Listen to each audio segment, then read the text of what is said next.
13 জুলাই 2024 রমেনবাবু তার ডিনার শেষ করে রাতে ঘুমোতে যাবেন। এমন সময় তার বাড়ির দরজায় হঠাৎ একটা কলিং বেলের শব্দ। সে গিয়ে দরজা খোলে, কিন্তু দরজার ওপাশে কেউই ছিল না। সে দরজা বন্ধ করে আবার ঘরে ফিরে আসে এবং শুয়ে পড়ে। কিন্তু ঠিক তখনই তার হোয়াটসঅ্যাপে একটা মেসেজ আসে, আর যেই অ্যাকাউন্ট থেকে মেসেজটা এসেছিল সেই অ্যাকাউন্টটা প্রায় 10 বছর আগে ডিঅ্যাক্টিভেট হয়ে গেছিল। তাহলে প্রশ্ন তো থেকেই যায়, একটা ডিঅ্যাক্টিভেট অ্যাকাউন্ট থেকে কি করে মেসেজ আসতে পারে তার কাছে? আর যেই অ্যাকাউন্ট থেকে মেসেজটা এসেছিল সেই অ্যাকাউন্টটা তার বন্ধুর ছিল, যার খুব ভালো একটা বন্ধু, বলা যায় বেস্ট ফ্রেন্ড। সে গত 10 বছর আগে একটা কার অ্যাক্সিডেন্টে গিয়েছিল। তাহলে প্রশ্ন তো থেকেই যায়, মেসেজটা আসলো কিভাবে? নমস্কার, আমি সায়ন, আর আপনারা দেখছেন শাইন মালিকার ক্রিয়েশনের আরও একটি হরর পডকাস্ট এপিসোড।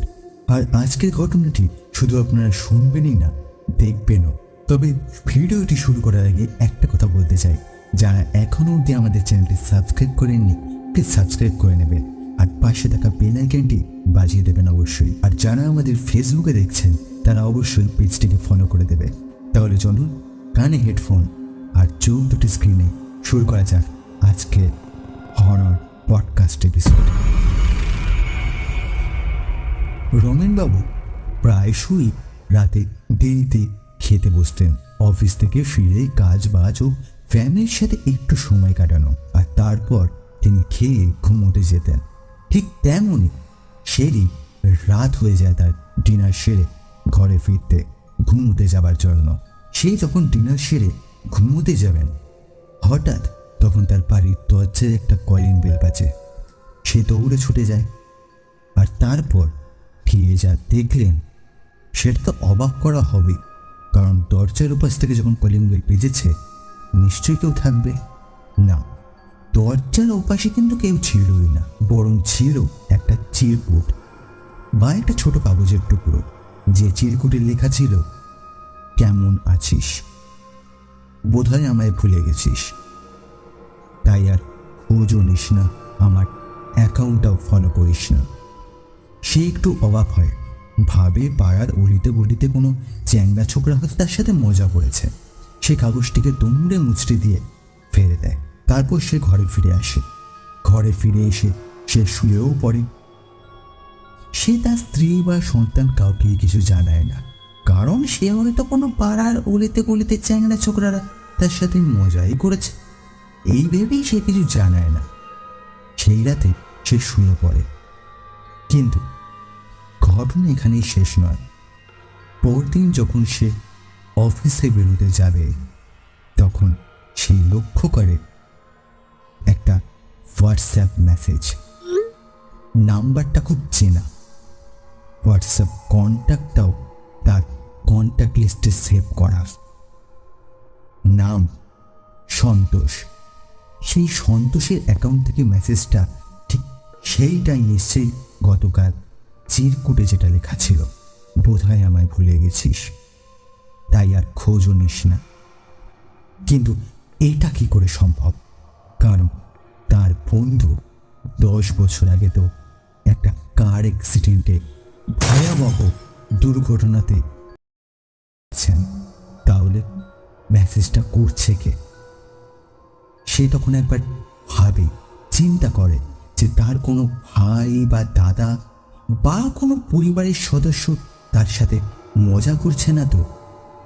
তখন তার মনে পড়ে, না, কারণ সে তার ফ্যামিলিতে শুধু একমাত্র তার মায়ের সঙ্গেই থাকতো, আর তার মা এতটাই বৃদ্ধ যে হোয়াটসঅ্যাপ তো দূরের কথা, ফোনটাও পর্যন্ত ঠিক মতো চালাতে পারেন না। তাহলে মেসেজটা করলো কে?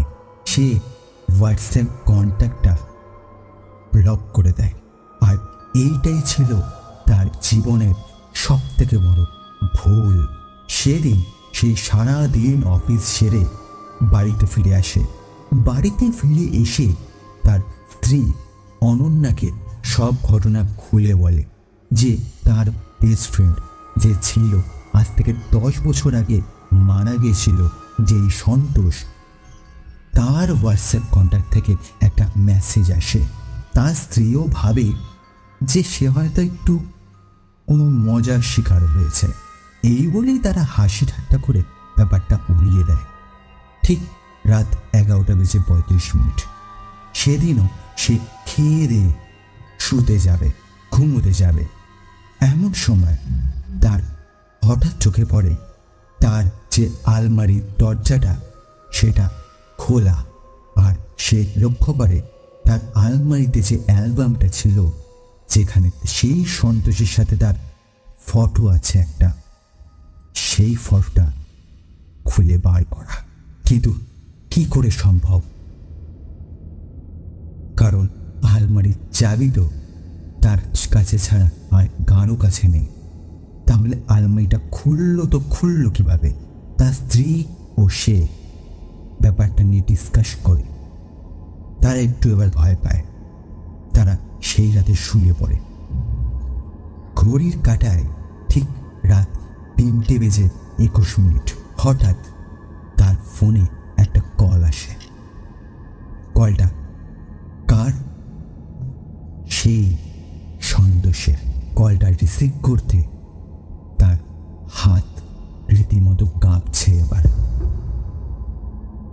তার স্ত্রী অনন্যা কলটা রিসিভ করে।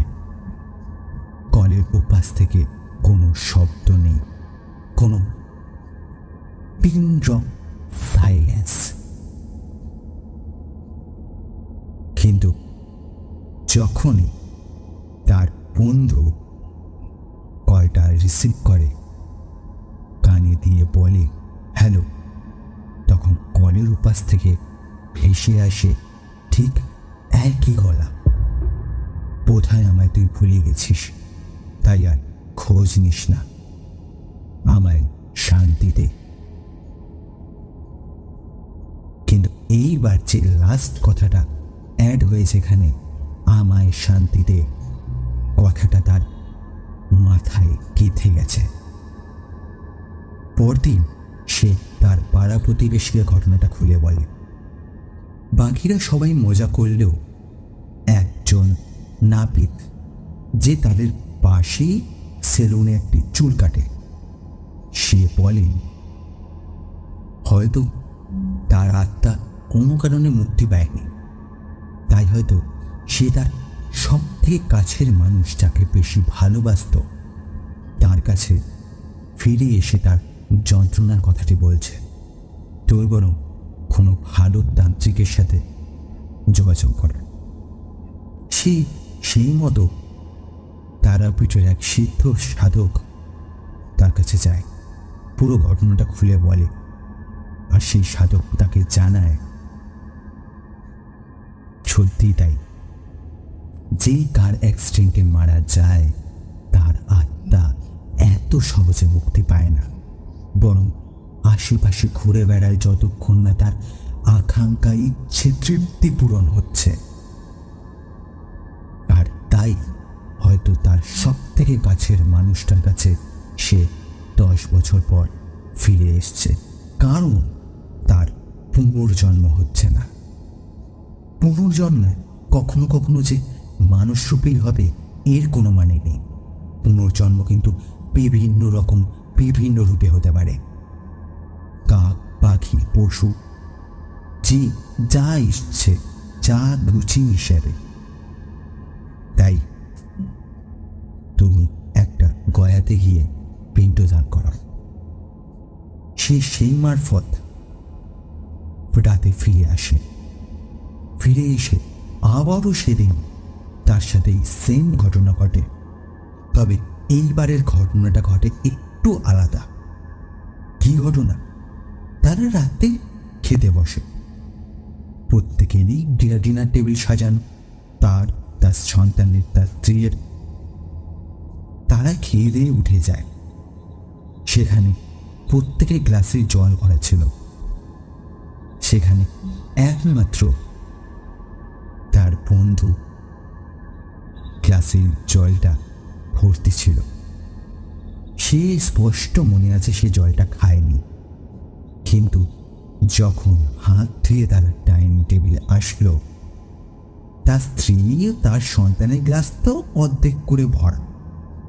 তারা অল্প অল্প জল খেয়েছে, কিন্তু তার বন্ধু কিন্তু জলটা খায়নি। জলটা তার গ্লাসে যেমন তার স্ত্রী তাকে দিয়েছিল তেমনটাই ছিল বলে তারা সে জানত। কিন্তু যখন তারা হাত ধুয়ে আসলো, তখন তারা দেখল গ্লাসের জলে যেন কেউ মুখ দিয়ে পুরো জলটা পান করেছে। কি করে সম্ভব? কারণ তখন তারা ভাবে বোধ হয় সে তৃষ্ণার্থ, তৃপ্তিহীনতায় রয়েছে। তবে সেদিন রাতে আর কারোর ঘুম আসে না। পরদিন তারা গয়ার উদ্দেশ্যে বেরিয়ে পড়ে। সেখানে গিয়ে মন্ত্রপাঠ পূজা করে তারা পিণ্ডদানও করে। অদ্ভুত ব্যাপার হলো, যখন সে পিণ্ডদান করেছে তখন সে অনুভব করে তার সামনে তার বন্ধুর উপস্থিতি আছে।